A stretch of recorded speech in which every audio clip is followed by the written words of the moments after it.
In the name of Allah, the most merciful and the most beneficent. अस्सलाम वालेकुम my YouTube fellows, कैसे हैं आप सब। उम्मीद है कि आप सब ठीक ठाक होंगे, खैरियत से होंगे। Welcome to my YouTube channel learn science and technology with scientist girl. Today we are going to discuss another topic of first chapter of the biology, cloning.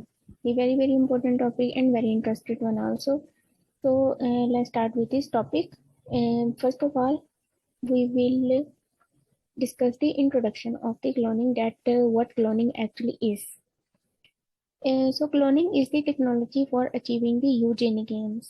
It means in cloning we actually achieve a single gene. हम single gene को target करते हैं, gene of interest को, और फिर उसी gene को हम टारगेट करते हुए एक क्लोन प्रोड्यूस करते हैं। एक्चुअली इसमें होता क्या है, कोई भी जब हम डिजायर्ड जीन लेते हैं किसी भी डिजायर्ड कैरेक्टरिस्टिक की, for example in case of animals अगर हम एक जीन सेलेक्ट कर लेते हैं फॉर हाई मिल्क प्रोडक्शन या फिर हाई मीट प्रोडक्शन, वो वाली जीन जो है वो हम सिलेक्ट कर लेते हैं। अब हमने बनाना है एक क्लोन अपने डिजायर्ड एनिमल का। तो इसमें सबसे पहले हम इस तरह से करते हैं कि एक डोनर ले लेते हैं, जिसमें फॉर एग्जाम्पल जिसका हमने क्लोन बनाना है उसका हम लेते हैं न्यूक्लियस, उसका सिर्फ हम न्यूक्लियस यूज करते हैं। और एक और डोनर होता है जिससे हम सेल लेते हैं, जिसके अंदर हमने न्यूक्लियस ट्रांसप्लांट करना होता है। तो हम अपने डिजायर्ड ऑर्गेनिज्म का न्यूक्लियस यूज करते हैं क्लोन बनाने के लिए। ये बात अपनी याद रखनी है, it is very important thing कि हम न्यूक्लियस यूज करते हैं जिसका हमने डिजायर्ड क्लोन बनाना होता है उस ऑर्गेनिज्म का। तो एक हम सेल के लिए एक डोनर होता है और एक होता है न्यूक्लियस के लिए। न्यूक्लियस के लिए हमारा डिजायर्ड डोनर होता है जिसकी हमें करैक्टरिस्टिक्स जो होती हैं वो ट्रांसफर करनी होती हैं। तो हम न्यूक्लियस जो है उसको सेल के अंदर ट्रांसफर करवाते हैं। तो दे डिफरेंट प्रोसीजर होते हैं। एक होता है इलेक्ट्रिक शॉक के थ्रू। इलेक्ट्रिक शॉक जब देते हैं तो न्यूक्लियस जो होता है वो सेल के अंदर एंटर हो जाता है, सेल के अंदर पोर्स जनरेट हो जाते हैं ड्यू टू इलेक्ट्रिक शॉक, और न्यूक्लियस जो है वो सेल के अंदर एंटर हो जाता है।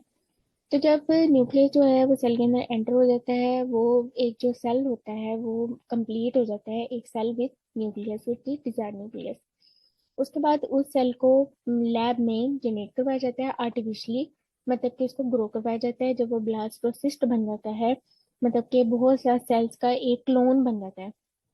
काफी सारे सेल्स जो हैं वो उस सेल से, एक सेल से जनरेट हो जाते हैं ब्लास्टोसिस्ट, और फिर जो ब्लास्टोसिस्ट जो है उसको हम वुम्ब में ट्रांसप्लांट कर देते हैं। जब हम उसको किसी भी सरोगेट मदर की वुम्ब में ट्रांसप्लांट करते हैं, वहां पे वो फिटस जो है वो जनरेट हो जाता है ब्लास्टोसिस्ट से, और फिर जो है वो एक क्लोन जनरेट कर देता है पूरा ऑर्गेनिज्म। तो इस तरह से जो क्लोन है वो बनाए जाते हैं। और जो क्लोन होता है किसी भी ऑर्गेनिज्म का, वो जेनेटिकली आइडेंटिकल कॉपी होती है उस ऑर्गेनिज्म की, 100% आइडेंटिकल कॉपी होती है। उसका पूरा जेनेटिक मेकअप जो होता है वो अपने डिजायर्ड ऑर्गेनिज्म से या जो डोनर होता है उसके साथ मैच कर रहा होता है, इसलिए हम इसको कहते हैं क्लोनिंग, क्लोन जनरेट करना।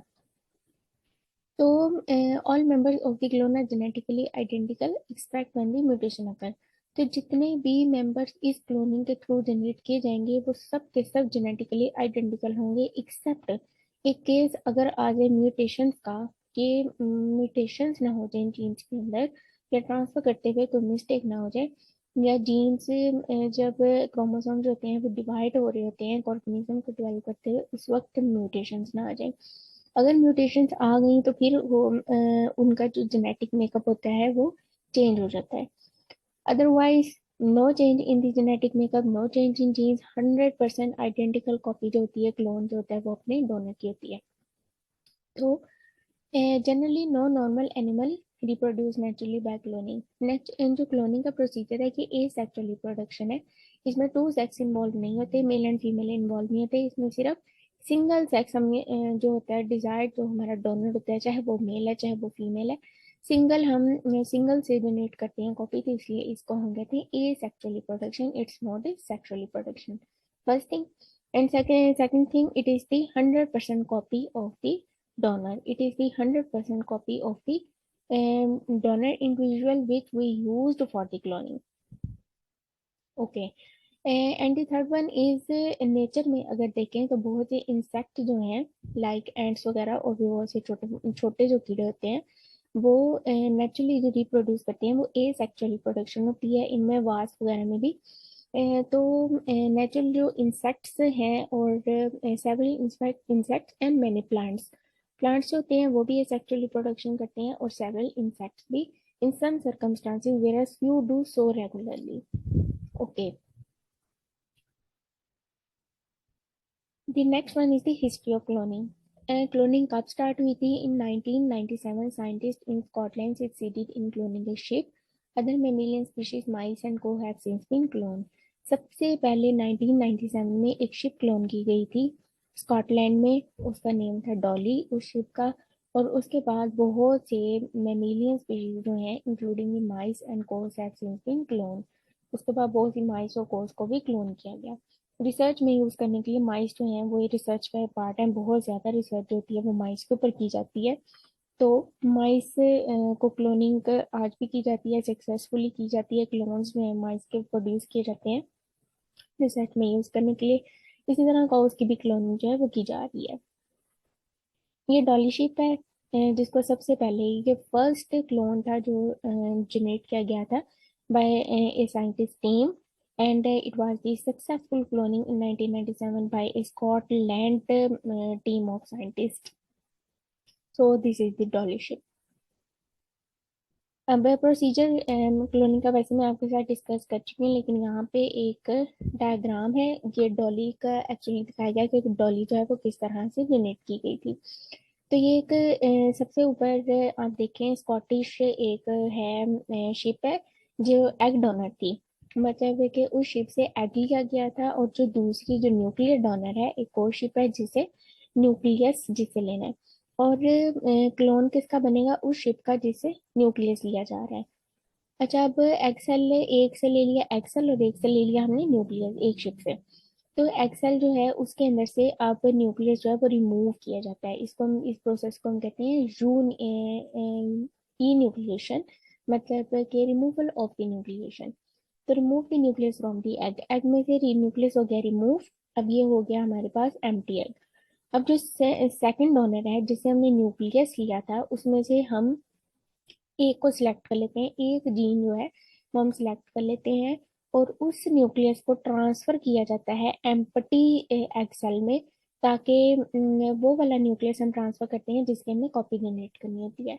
उसको कंबाइन किया जाता है using an electric shock. Electric shock दिया होता है सेल्स के अंदर, जो पोर्स होते हैं जनरेटर होते हैं, जिसकी वजह से आसानी से जो न्यूक्लियस है वो सेल के अंदर एंटर हो जाता है। और फिर उसके बाद the combined cell now has a single nucleus from the nuclear donor. अब जो सिंगल सेल था उसके अंदर एक न्यूक्लियस है डोनर का, और फिर जो न्यूक्लियस है उससे ब्लास्टोसिस्ट बनता है, ये लैब में जनरेट किया जाता है। The combined cell begin to divide normally to become a blastocyst. जो सेल है वो डिवाइड होना शुरू हो जाते हैं, क्लोन सा बन जाता है, एक सेल्स का एक गुच्छा बन जाता है जिसको हम कहते हैं ब्लास्टोसिस्ट। नॉर्मली जब एक फिटस्ट होता है वो डेवलप करता है, वो भी बिल्कुल इसी तरह ही उसकी डेवलपमेंट होती है। मतलब फर्टिलाइजेशन के बाद ब्लास्टोसिस्ट जनरेट होता है, और फिर उसके बाद जो होता है वो फिटस जो होता है वो जनरेट होता है। अच्छा, the blastocyst is place in the uterus of the surrogate ewe. तो सरोगेट मदर के यूट्रस में या फिर वूम में ट्रांसप्लांट कर दिया जाता है उसको, ब्लास्टोसिस को। और जो ब्लास्टोसिस जो है वो फिर एक फिटस में जनरेट हो जाता है। Blastocyst develop into a foetus and in about 5 months a lamb is born। और 5 मंथ्स के बाद जो है वो डॉली शिप जो थी वो जनरेट हो गई थी। Okay, another procedure to make the clone is the identical twins. Identical twins बहुत ज़्यादा जो मतलब कि हमारी सोसाइटी में भी और नॉर्मली जो है एनिमल्स में तो बहुत ज़्यादा कॉमन है, और ह्यूमंस में भी अगर हम देखें तो इट्स से मेजोरिटी जो है वो ट्विंस की जो प्रोड्यूस होती है। तो ये भी एक क्लोन ही होते हैं, जो ट्विंस होते हैं वो भी आइडेंटिकल ट्विंस ही होते हैं, लेकिन उनमें ये है कि उनमें जो जीन्स हैं वो दोनों पेरेंट्स जाती हैं। लेकिन अगर हम सिंपल क्लोनिंग जिस तरह के ऊपर हमने डिस्कस की, जो कि 100% आइडेंटिकल क्लोन जो होता है, उसमें सिंगल हम डोनर से हमने जीन जो है वो ली होती है, इसलिए वो एग्जैक्ट कॉपी होती है, 100% आइडेंटिकल होता है पेरेंट के।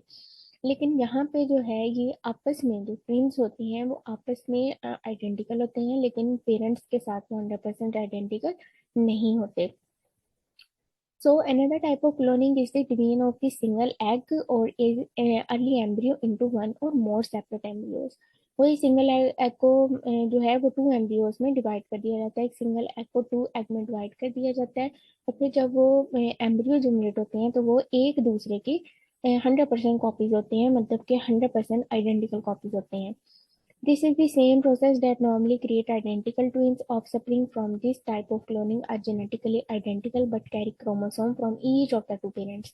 तो ये एक दूसरे के जो इस तरह से ऑफस्प्रिंग जो प्रोड्यूस होते हैं क्लोनिंग के थ्रू, मतलब आइडेंटिकल ट्विनिंग के थ्रू, वो एक दूसरे के तो आइडेंटिकल होते हैं जेनेटिकली, लेकिन दोनों पेरेंट्स के अंदर से क्रोमोसोम्स जो हैं वो उनके अंदर जाते हैं, तो इसलिए वो पेरेंट्स के हम आइडेंटिकल नहीं कह सकते, वो हम आपस में आइडेंटिकल कह सकते हैं। कि जो ट्विन्स हैं वो आपस में आइडेंटिकल ट्विन्स हैं, आपस में उनका जो जेनेटिक्स है वो मैच कर रही है, उनका जेनेटिक मेकअप जो है वो मैच कर रहा है। This type of cloning has already been used to produce genetically identical cattle and other farm animals. तो ये वाला जो ट्विनिंग वाला प्रोसीजर है, इसको यूज किया जा रहा है कैटल और दूसरे फार्म एनिमल्स को जनरेट करने में। So, many is likely to adopt cloning techniques for commercial production of valuable animals of known pedigree such as horses. तो ह्यूमन ट्रायल जो है वो की जा रही हैं एनिमल्स, कौन से एनिमल की क्लोनिंग के लिए? हॉर्सेस के लिए। हॉर्सेस की क्लोनिंग की जा रही है commercial production of the valuable animals. इनकी कमर्शियल प्रोडक्शन जो है हॉर्सेस की वो की जा रही है through the cloning. At some places scientist are making attempts to clone human embryo.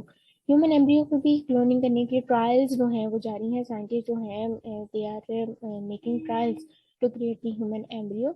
किस लिए ह्यूमन एम्ब्रियो की क्लोनिंग का प्रोसीजर जो है वो किया जा रहा है? To generate the clones for the transplantation procedure. कि अगर ऐसा हो कि एक ऑर्गेनिज्म को ट्रांसप्लांटेशन की जरूरत पड़ गई है, तो उसी ऑर्गेनिज्म का क्लोन जनरेट किया जाता है ताकि उसके जो ऑर्गन्स हैं वो यूज किए जा सकें। तो ये जो है ये एथिकल इशू भी है, सीरियस एथिकल इशू है।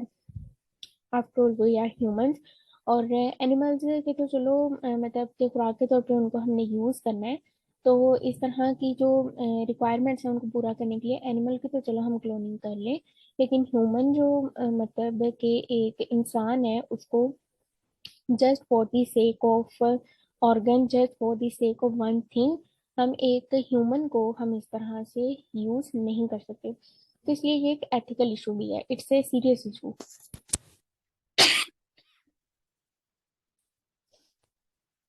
तो ये एथिकल इशू जो है वो जनरेट होता है, और बहुत ऐसी कंट्रीज में जो है वो इसके लिए लॉज हैं जिनको पहले क्लियर करना पड़ता है, और फिर उसके बाद जो है वो इसकी परमिशन होती है कि आप ह्यूमन का क्लोन जनरेट करें। सो कंट्रोवर्शी है इसमें, there is a lot of controversy on this issue as to whether human cloning should be attempt or not.